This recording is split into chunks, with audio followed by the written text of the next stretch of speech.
Why can't we also do well?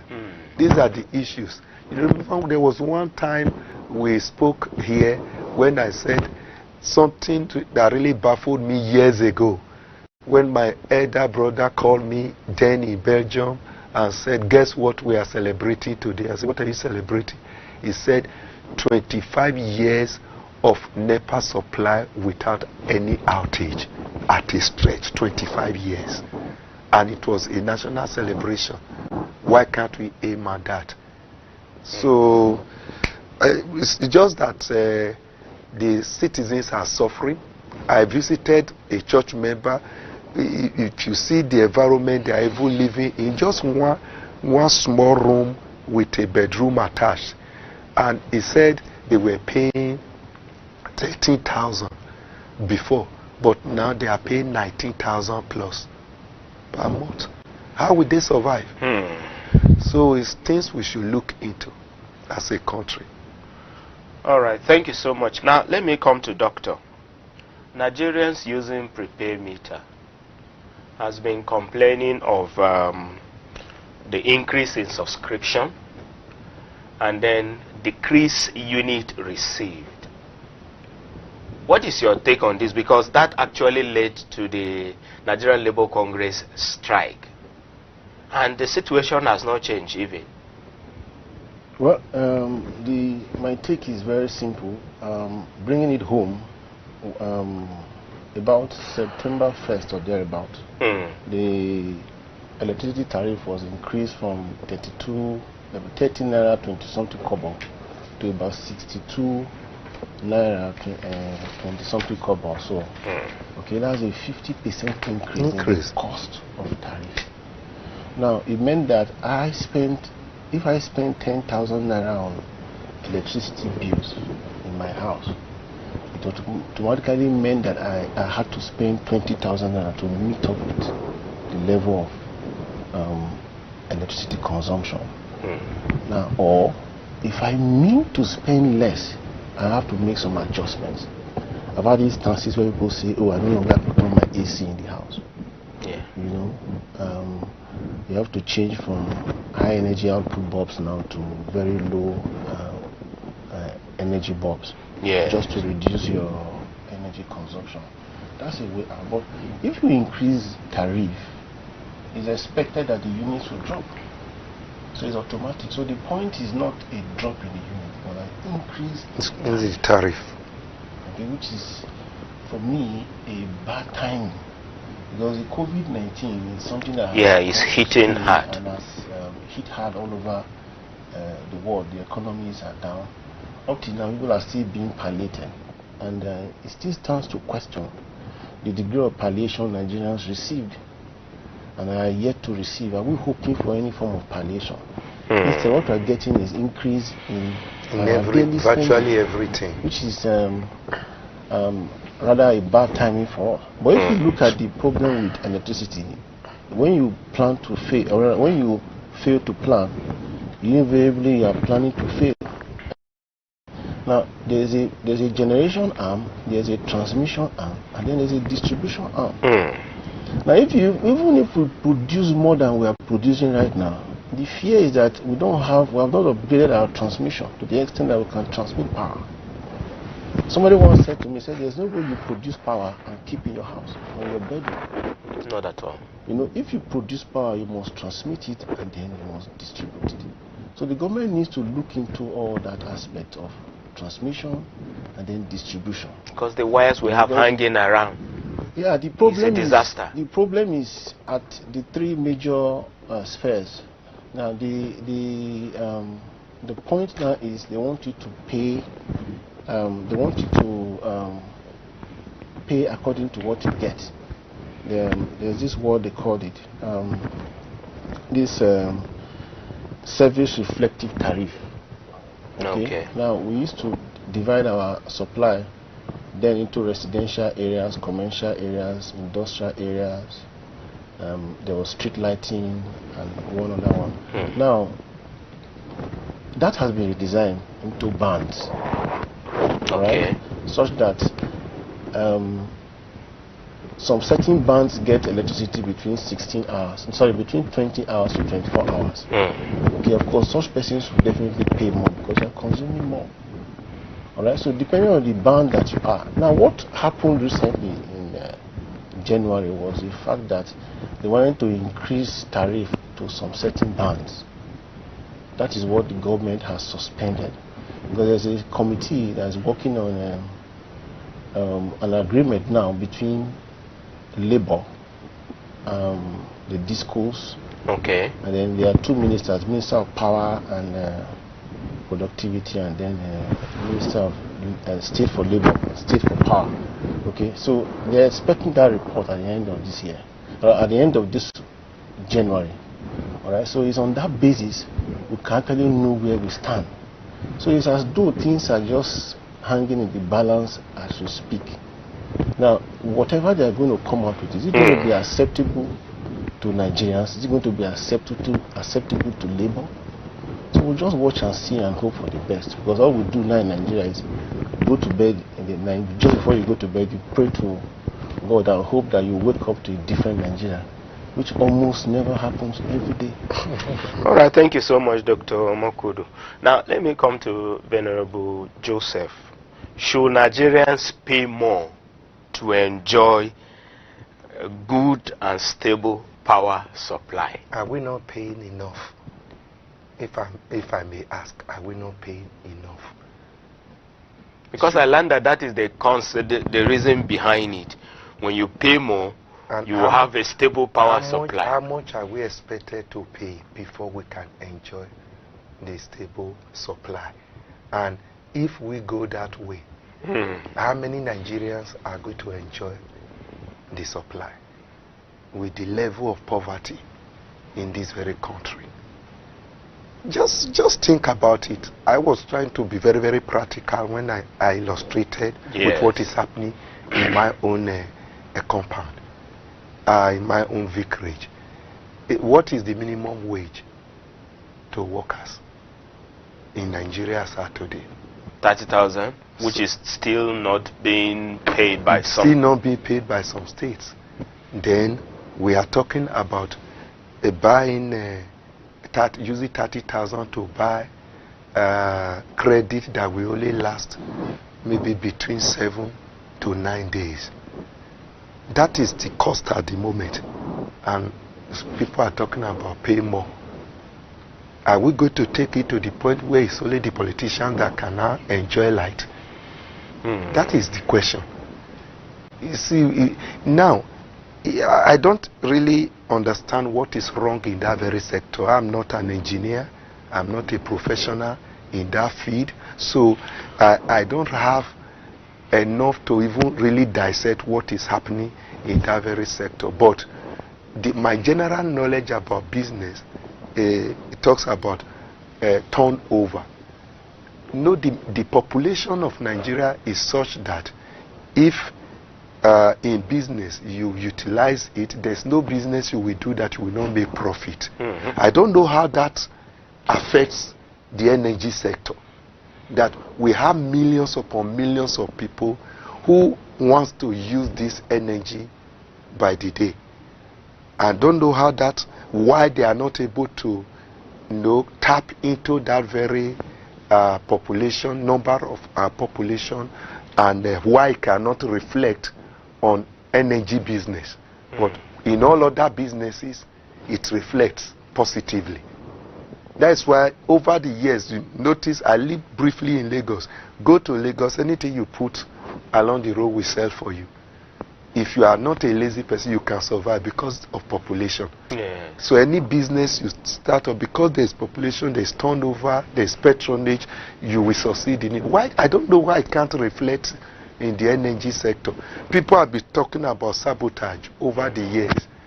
So if you notice, for the past either 1, 2, 3 years, and that language is gradually disappearing. They are no longer talking about the people importing generators and all that. So it's really a kind of a sector that I don't understand. All right, there is much to be desired. And so many ministers who have knowledge in that field have come up before to say, give us 6 months. we will turn things around, and we are still where we are.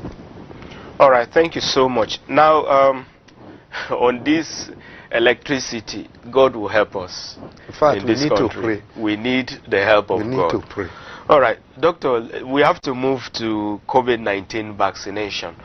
First, what is vaccine, and what is your take on the whole saga behind this COVID-19 vaccine?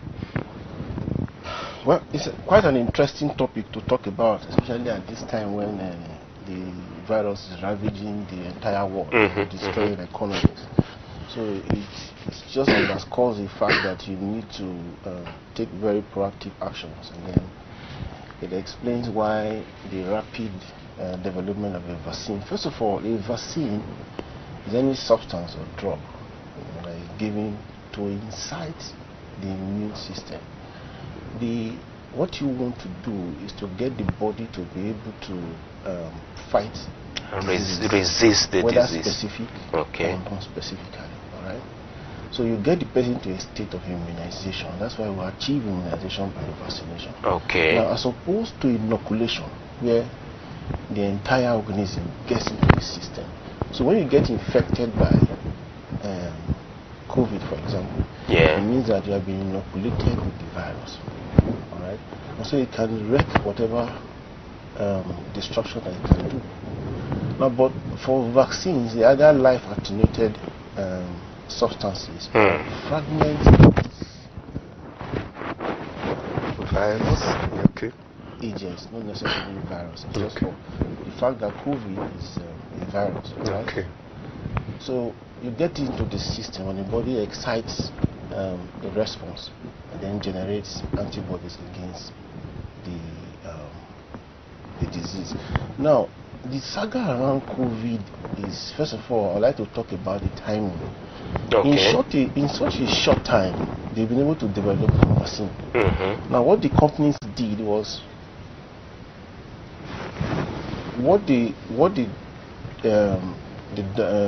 companies did here was that if you look at the structure of the COVID virus, there are spike proteins just around it.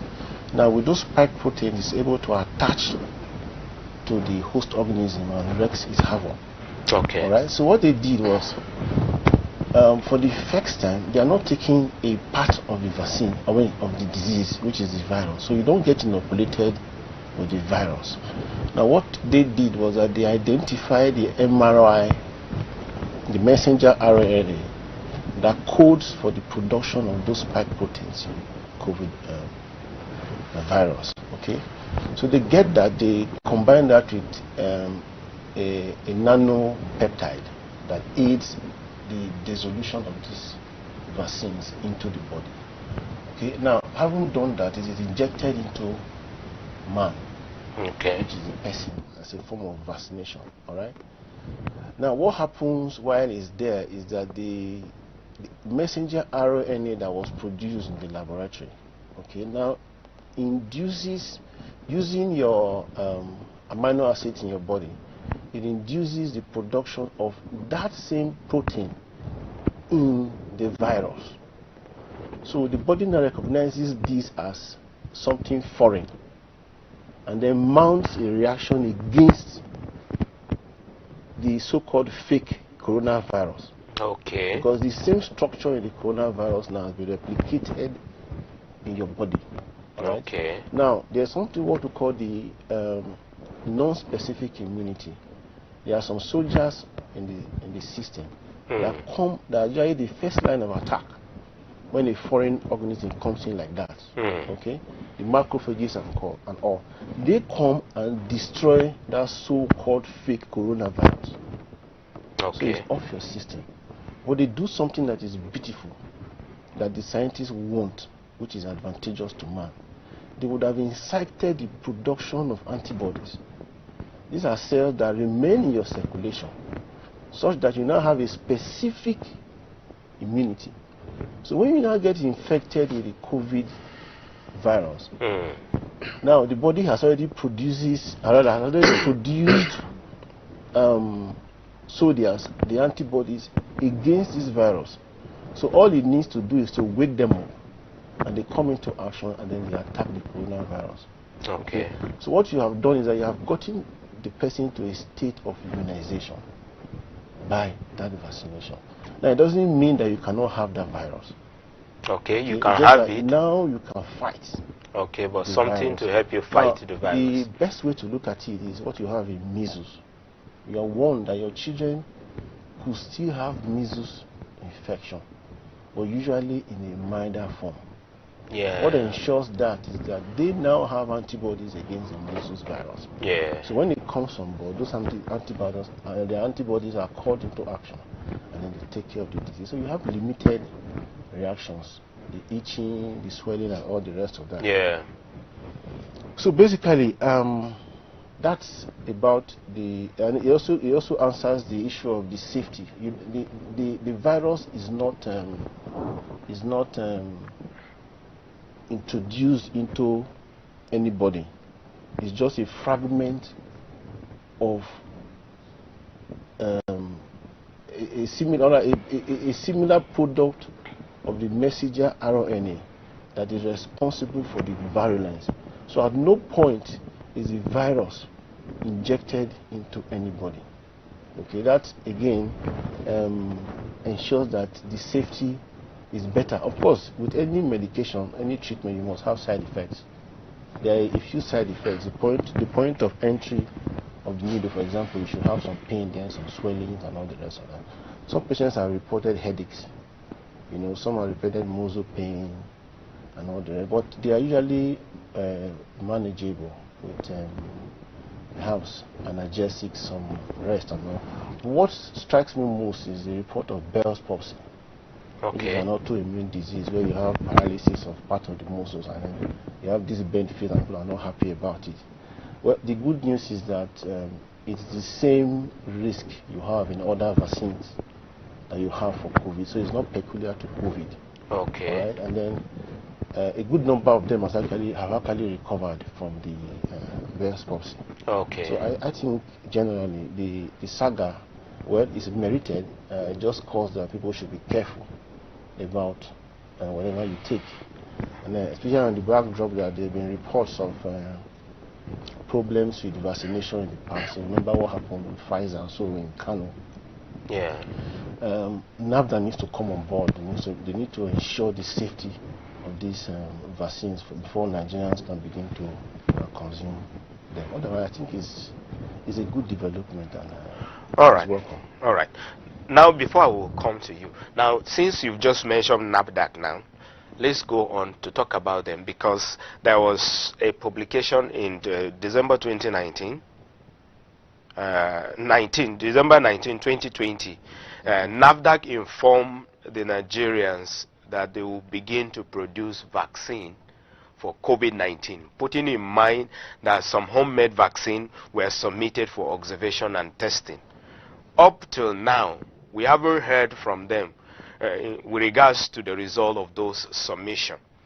Is it that we are not ready to use our homemade vaccines, or the government are not working with NAFDAC to see that we produce our vaccine?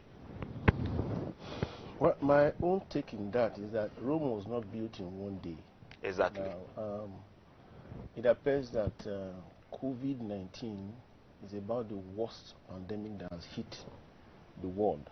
Yes. Now, despite all the actions and counter actions, it's still been it has been a big challenge actually. Now, if you look at the level of practice in Nigeria, I will not be confident in anybody who tells me that you want to start producing vaccines. Okay. Especially COVID-19 vaccines. Now, I think in Why do you say so, I sir? think in that statement, NAFDAC promised that they were raising getting equipment to raise their laboratories to the ISO 17025 level, which is an international standard for selection and testing Okay.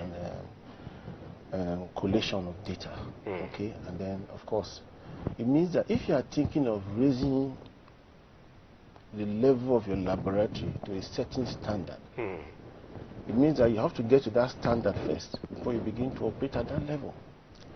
Now, so they don't have what it now takes. The persons who are able to attack this COVID vaccines have actually been into this production for years. All right. Now, the technology which they use for development of vaccines for COVID, the one I just talked about, the spike proteins, has actually been in use before. They use it in gene therapy. They've used it in treatment of cancer. Okay. So what you need an existing environment before you can talk of development. You just don't wake up to say, oh, yes, I want to function at this level. But having said that, is a fair attempt, because you have to start from somewhere. So if they are thinking of producing their own vaccines, then we might however thank COVID, you know, for prompting NAFDAC to do that. I hope they sustain it. I hope they're able to sustain it. Now, one aspect of the COVID vaccine,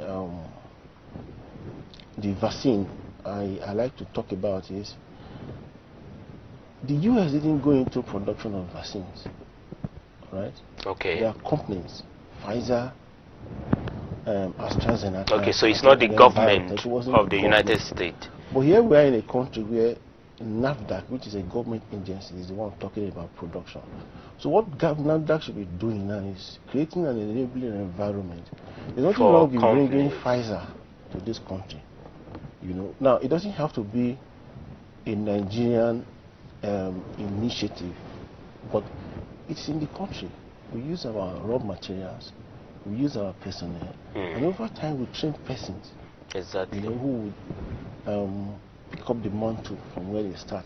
So I generally think that it's a nice idea. I mean, it's a very positive thing now. People will begin to think of being self-reliant, and NAFDAC has gone in that direction. And I hope that they're able to sustain that, and then with time, we'll begin to produce our own pharmaceuticals. All right. Thank you so much. In other words, all these things you have said, Dr. Omodo, is the fact that NAFDAC is not yet ready. Well, I will not categorically say that they are not yet ready, because it takes two to tango. There are various options.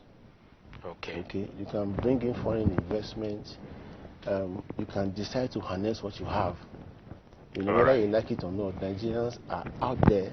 They can be brought back home, and you can start it in even a day. All right. Thank you so much. It all boils down to political will and the commitment from government. Yes. The NAFDAC itself. So it is possible. All right. Thank you so much. It is possible. Now, Venerable, you are aware that the government, federal government, is in talk with Chinese government to get the vaccine. Do you agree with that? Well, I will not agree with that. The reason being that even the whole problem of this disease has been shrouded in secrecy, in one confusion, controversy, or the other. And if you look at it, this disease, according to them, emanated from China. And like you will know, China is more or less a closed society that you can hardly really go into their system to know the truth and know how things are. Yes. So, and some people have adduced business, brought in the business angle. Some people have brought in the argument, the idea of world powers and how they want to control and dominate the world. Then we have the religious angle to it, where you are talking about what is it called now? The issue of one world order. One world order. Thank you. One world order. So many angles to this very thing. So that is why we need to be careful. Before we started this program, the doctor and myself were interacting, and he used that word carefulness. We need to be careful about how we go about this thing. if we are going to have vaccine at all, we need to be careful. Who is giving us this vaccine? What type of vaccine are we going to receive? Which one is, is potentially dangerous to our health and to our spirituality? Which one is sane enough for us to take, and it will be good to help us fight this disease without some other. Exactly. So, for instance, I've watched videos where many doctors who are directly involved in treatment of COVID-19 cases have spoken out boldly, and some of them are being shut down. And sometimes a medical doctor trained who is in the isolation ward treating people is crying out that this disease is treatable, but government agencies, power brokers in the world are saying no, don't talk about these things. These are some of the issues. If a medical doctor is saying, okay, hydroxychloroquine and ivermectin has been used successfully and all those stuff, why can't we consider that? Then talking about the vaccine, a video I watched of recent was talking about the vaccine being produced by Inofil and the one being produced by Pfizer and Moderna and so many other companies, and he was trying to differentiate it. Maybe the consultant may know better. She was talking about the one being produced by Inofil is a regular DNA vaccine, and he said it only produce immune response that can help, as he was trying to explain. But some people are saying the one Pfizer and Moderna and some others are producing have what they call mRNA, which he was talking about, and that it can manipulate somebody's DNA and so on and so on. So there's a lot of confusion. And I really want Nigeria government to stand up. And be careful. NAFDAC should be careful if before they expose Nigerian citizens to taking any vaccine. I'm not saying no person should not take vaccine. This is not the first time we're having vaccine for any kind of disease, but we must be careful. Putting into consideration the arguments around this. Yeah, and as you add, let me also ask you, this second wave is coming. Do you think there should be increase in testing, and how much does it cost?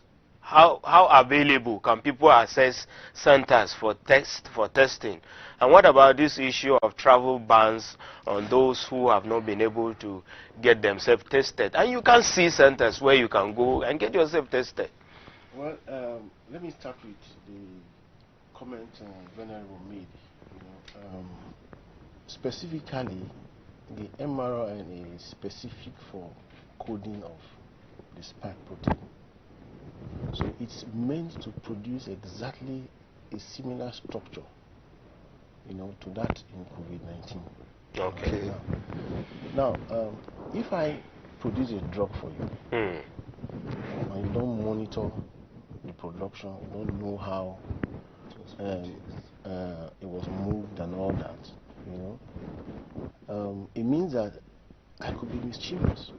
So it's not out of place for people to be scared. Once people hear China, it's not because the Chinese are bad. At times, the persons who go there to make requisition don't get specifications. And there are a lot of things that are produced in the US, and a lot of things that are sold in the US are produced in China. But Americans are very clear on their specifications. Yes. If you don't meet that specification, you cannot get into the shores of the US. No, it just means that from production to transportation and all that, even after consumption, because at times they've had cost to recall some products. People are monitoring. Now that takes me back again to the point where NAFDAC says they want to start producing vaccines. All right. Instead of focusing on a task that will take us years to build, let's focus on monitoring of the source of these vaccines and the validity. Now, coupled with the fact that there's a cold chain, our system is quite difficult. We need to store these vaccines in temperatures less than 50 degrees centigrade. And what you have in the hospitals is 2 to 8 degrees centigrade in the refrigerators and all. So you cannot sustain the vaccines for long. That's why the problem of bringing them all the way, from a distant country stands. You need to maintain the cold chain and all that. People have gone to developing GPS to monitor that temperature so that they ensure that it doesn't go away from the required range to be sure of the validity of that vaccine. Okay. Now, with regards to testing, I mean, the way forward is to test. All right. But I expect that looking at the supply of the vaccines is limited to the extent that US is thinking of moving from 2 shots to 1 shot. And let me tell you the point about 1-shot vaccine. If you take a single shot of the vaccine, it takes you about 14 days to develop that immunity. All right? And then, of course, I can see a short of time. If you take a second shot, it comes lower than, say, about 2 to 7 days. So I think another thing we can focus on now is let's look at antibodies. The tests are expensive. Let's not deceive ourselves about that. It costs us some money. All right. Let's look at developing tests that will test for the antibodies. Some of us have been infected with COVID, and we have developed some resistance. Such persons can be screened out, and those who have not, who are at risk, can then start having the vaccines. All right. So we'll hold it there. We'll go on a short break, and when we return, we will look at NIN registration.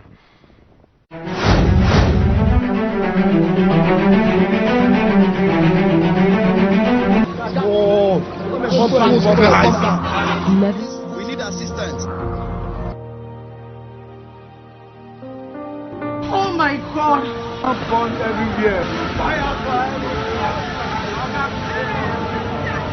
How can you say Christians should stay away from politics? Leveling buildings, setting cars on fire, and shattering the glass in windows more than a mile away. Those homes, businesses were destroyed. What is happening to this country? The Bible says the government of this world will be upon his shoulder. Jesus must rule and reign. If we are going to have peace, if we are going to have equity, justice, Jesus must be enthroned. The first church to evacuate the dead and wounded from the scene. Another loud explosion was also reported in the central Nigerian town of Jos. The attack was hit during Christmas Mass on the outskirts of the capital, Abuja. A witness counted at least 19 dead there. Christians must participate in politics. How do you tell me not to show interest about how my life will be wrong?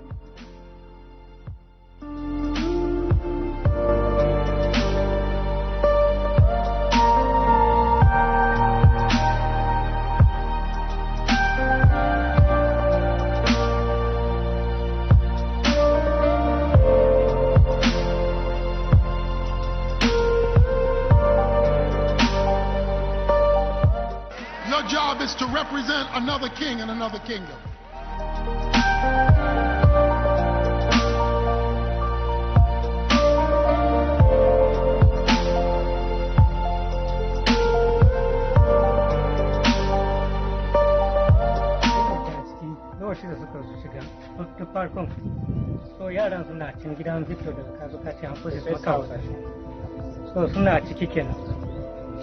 So da sun je bindigogi suna an fara harbe, so dia su uku ne a dakin, sai dia ya tashi ya hawo cabin, ya ji ya hade ta kasa, ya bude tabo jet escape door ya fita, ya kuma ya bi shi ya fita, wannan kuma da ya tashi da jinjiri barcin zai na ne zai bi ya fito karfta su, so suka kama shi, su harbe shi ba sai su suka yanka shi, sun yanka shi.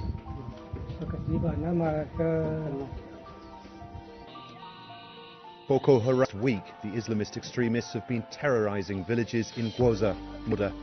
There are reports of hundreds dead.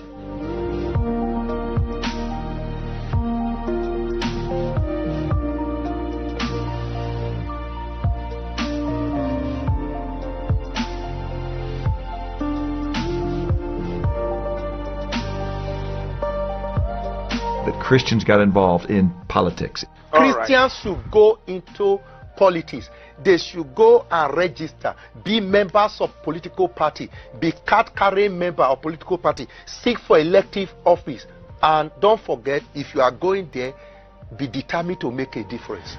It is unfortunate today that far too many believers are expecting the solutions to our problems to land on Air Force One. And until the immune system of God, the church, is brought back up, the bacteria and viruses of destruction will continue to destabilize our country, ebb away our freedoms, and take away our liberty. When the righteous are in authority, the people rejoice. But when the wicked beareth rule, the people mourn.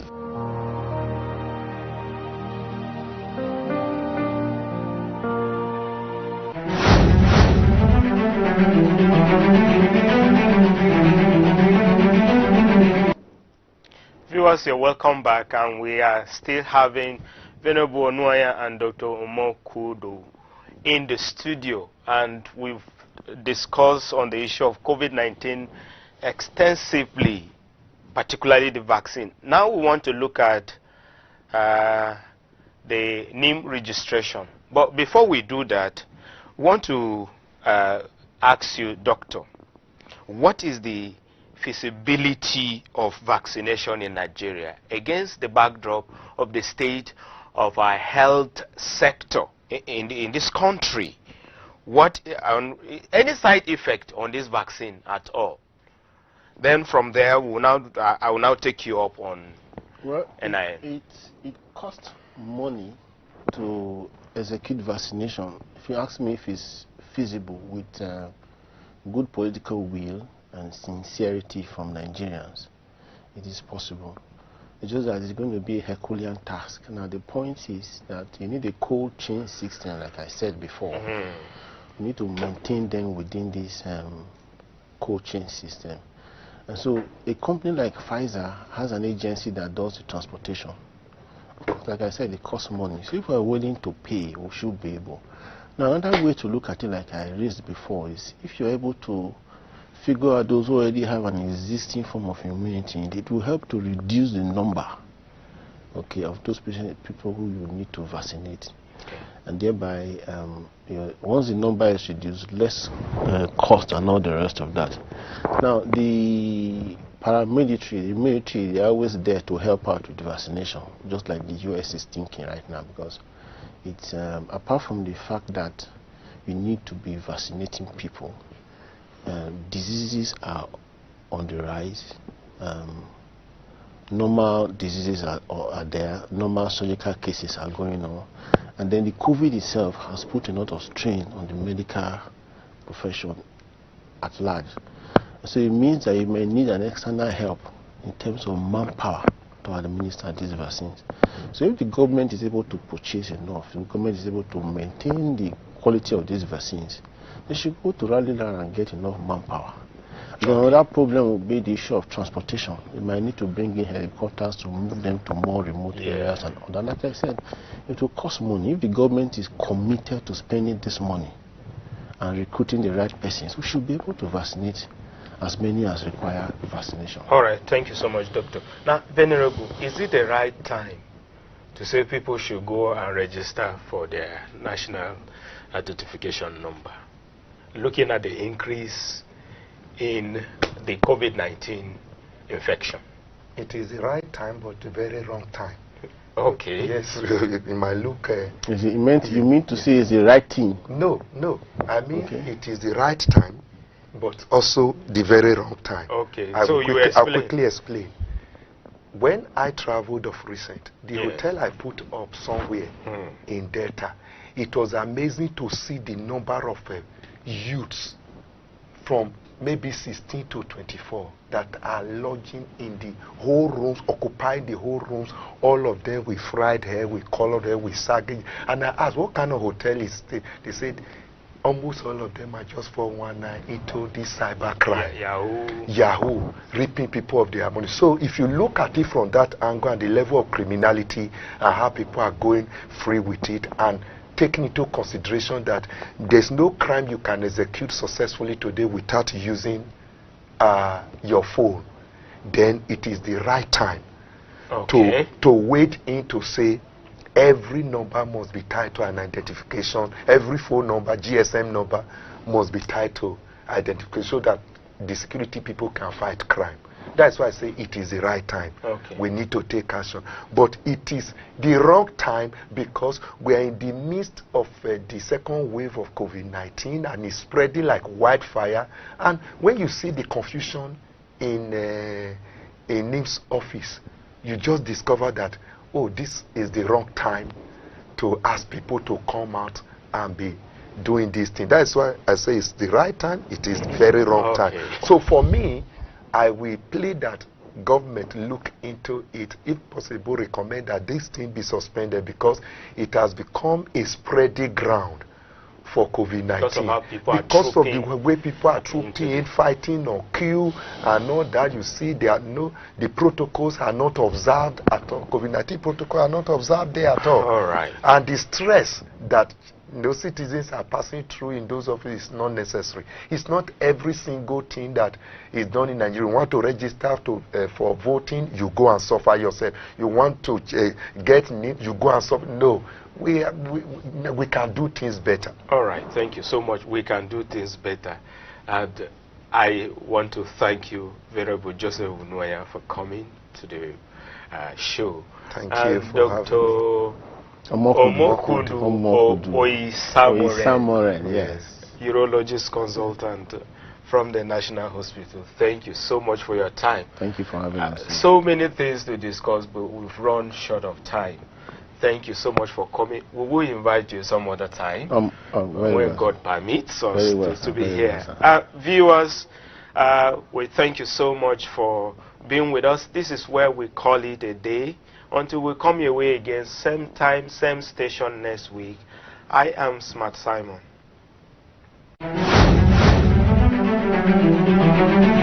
The views and opinions expressed on this program are those of the guests and viewers and does not necessarily reflect the views and opinions of the Advent Cable Network Nigeria, ACNN TV.